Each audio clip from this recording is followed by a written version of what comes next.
Hi guys, I'm Angie and this is. Harold Jones, John L. Scott. Sorry if my voice is a little rough. I've been yelling at She's Harold. she's been yelling at me a lot, and so her voice is getting a little worn out here. A little But that's all right. A little raspy. So today, I was going to switch it up a little bit. You know, it's been a while since we kind of gone over some numbers. And I was telling Harold, I was like, you know what? Let's see what the other neck of the woods are doing. You know, let's see what's, across the way. I can't say across the mountains, but across the desert. I don't know what you call it. Across that direction, across the dam. About a half an hour from us. Yeah. So, you know, the Grand County area. So I just kind of wanted to give some little snippets of what some of the other markets may be doing. If you guys are interested, maybe you're thinking of going in that direction. Hold on, that's a good point. That's a good point. If you're thinking about any change other than locally, you can get that information. And that, From Harold. As I always say, the more information you have, the better prepared you are. Mm-hmm. So that's really a great point. I like that. Yeah, if you're thinking of moving someplace in Grant County, get the information so you know what's happening, so you're not surprised. Yeah. So Moses Lake has, this is for the month of February, 22 closed cells. Okay. With a median sales price of $295,950. So, you know, almost 300, but let's just say 296. We'll run it up to 296 is your median price. Now, is this Residential. above or below what it was? Down 5.8%. There you go. Okay. So it's actually down a bit. Yeah. Okay. And Ephrata, the little, just down the ways from Moses Lake, closed sales is 4. So not quite as much. They don't have as many listings go up as Moses Lake. So they had 4 closed sales, and their median sales price is $257,000, which is down 20%. Wow.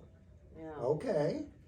Yeah. As you can tell, I didn't preview the number, so that's considerable, considering it's a very affordable area to begin with, Mm-hmm. and then you're down 20%. That's something to keep an eye on. Yeah. If price is an issue, maybe that's the direction. If price is go. definitely an issue, and you can either work from home or retire. Now looking at Quincy, which Quincy's like kind of midway between here and the Moses Lake Ephrata, that one actually has some problems. That one, they had 4 closed sales, kind of like Ephrata, but their median sales price is $470,000, so considerably way more than Ephrata, and they're actually up 24%. And I mean, and that could be because there's a lot of new construction going on. There's a lot happening. It's starting to grow. Quincy. It's starting to grow. Yes. I think it's kind of the same thing as people are maybe work in this area and are buying, since like I said, prices are lower, and just commuting. Good point, because I was actually going to say that. Yeah. It's 30 minutes away, Mm-hmm. but it's all highway. So a 30-minute minute commute isn't really that bad. You know, and then again, I think you get more bang for your buck in those areas. Absolutely. You know, compared to here. Substantial. So yes. if you're in the market of selling, like a seller, you know, I got some tips going on. You know, that's something to look into. But selling is a big plus, but if you're looking to buy, Mm-hmm. and affordability is priority 1, Yeah. it might not. I had a buyer a while back, and I said, okay, and he told me what he was looking for, and I sent him off to play tourist in Quincy. It's not a bad buy.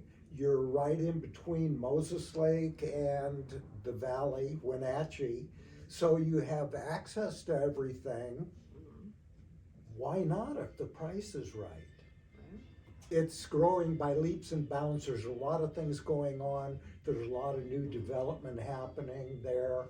So in my opinion, it is a spot to keep an eye on. Okay, so back as I was saying about if you're gonna be selling, because it is that time of year, spring's a lot, everything's like we said in some of our earlier videos. This weekend. Yeah, so here's some tips. We've talked about some tips, but we'll kind of break it down a little bit. That we did is 3 tips for home sellers in the spring market, and one was enhance your curb appeal.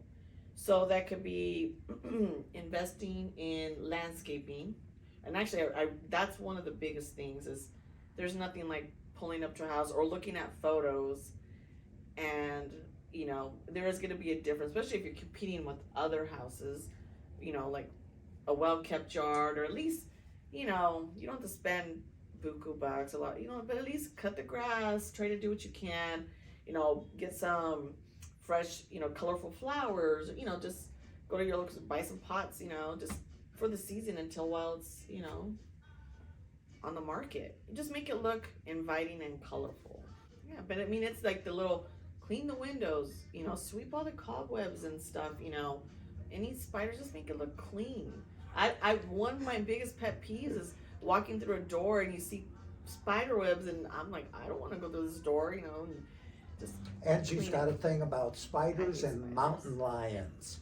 Animals I in don't know. I guess everything in between's fine, but spiders and mountain lions are just no way. I want to live in a bubble from A to Z. The next one, tip 2 is deep clean and declutter. I've been through, we've talked about, it's ensure your home is spotless and free of clutter to make it more appealing for the buyers. Again, photos that we see, there's some that we could see that maybe could have took the homeowner, even if it's just clearing it for the minute, just take the photo and then put all your stuff back on the kitchen counter. But as a potential buyer, I kind of want to see what the counters look like, not with, mixers, blenders, mail, knickknacks, spoons, pots. I don't want to see all of that. I want to see what it looks like, so either I can envision my own stuff there, or know what it really looks like, and that you're not trying to hide something. Yeah, you don't want the buyer to come through the door and be sidetracked by other things than the house itself. You're selling your house, so eventually that means you're gonna move. So go through the process of going through your clothes, donating clothes, packing clothes, putting them in storage bins. If the ultimate goal is to sell your house, that means you're gonna move. So tip from being in that position is start going through the process like you are moving. Pack it up.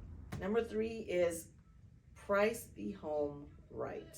And that's where an agent and a knowledgeable agent with experience comes in. Like Harold.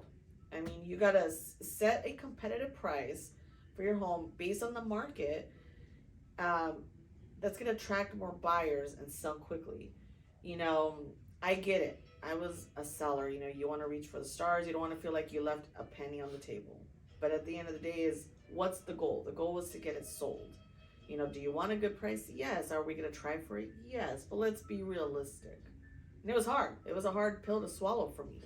So I know it's gonna be a hard pill to swallow for other sellers, but as long as your agent is communicating that with you, go ahead, chime in.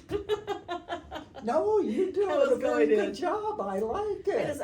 I was just there, so I get it.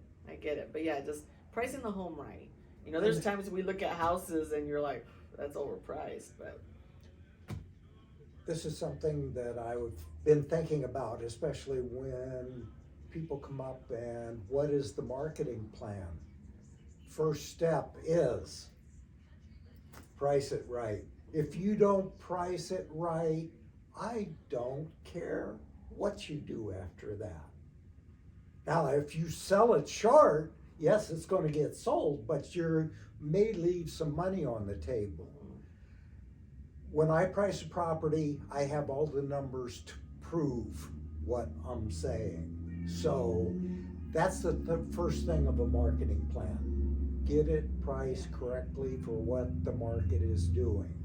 And she gave you some numbers of what's going on in Quincy, and hey, the numbers are looking good there. Yeah. So I've agreed with you a lot. This is, I know. We can get down to the nitty gritty, but time is short. But if there is any more questions, or you have need guidance as far as certain what things should be decluttered or pricing, Harold's your guy. Like always, I put his contact information. It could be as simple as like, should I do this to the yard? Should I, not that he's a landscaper, but he's been around the block in real estate to know if having a flowered plant outside your door is a deal breaker or not. So if you have anything that you need to ask or any questions, feel free to call Harold. Other than that, I'm done. I need to rest up my voice. yes, she has. She has a lot of screaming at me later to do, so not really, but I'm having fun with it since her voice is going. Yeah. So All right, we're good. we're good. Bye, you guys. Bye.